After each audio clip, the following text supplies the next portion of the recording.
കിടപ്പാടം, കൃഷി തുടങ്ങിയ നിശ്ചിത ആവശ്യങ്ങൾക്ക് അനുവദിക്കാനുള്ള പട്ടയഭൂമി വ്യവസായം, വാണിജ്യം, ക്വാറി തുടങ്ങിയ ആവശ്യങ്ങൾക്ക് ഉപയോഗിക്കാൻ അനുമതി നൽകും. ഇതിനായി ചട്ടം ഭേദഗതി ചെയ്യും. നിയമത്തിന്റെ കരട് ഭൂരേഖ വകുപ്പ് തയ്യാറാക്കി. 2024 ജൂൺ 7 മുമ്പ് പട്ടയം ലഭിച്ച ഭൂമിയിൽ മാത്രമേ ഇത് അനുവദിക്കൂ. നിശ്ചിത ഫീസ് ഈടാക്കിയാകും അനുമതി.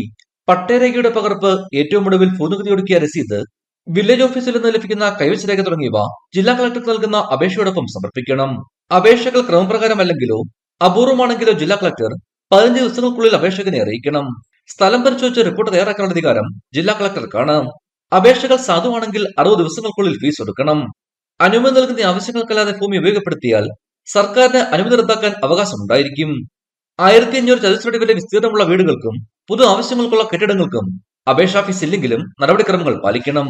പൗരാണിക പ്രാധാന്യമുള്ള സ്ഥലങ്ങൾ, നെൽവയൽ, തണ്ണീർത്തട സംരക്ഷണ നിയമപരിധിയിൽ വരുന്ന സ്ഥലങ്ങൾ, പാരിസ്ഥിതിക പ്രാധാന്യമുള്ള സ്ഥലങ്ങൾ, കേന്ദ്ര വനപരിസ്ഥിതി മേഖലകൾ തുടങ്ങിയ വിഭാഗത്തിലെ പട്ടയഭൂമികളിൽ അനുമതി നൽകില്ല.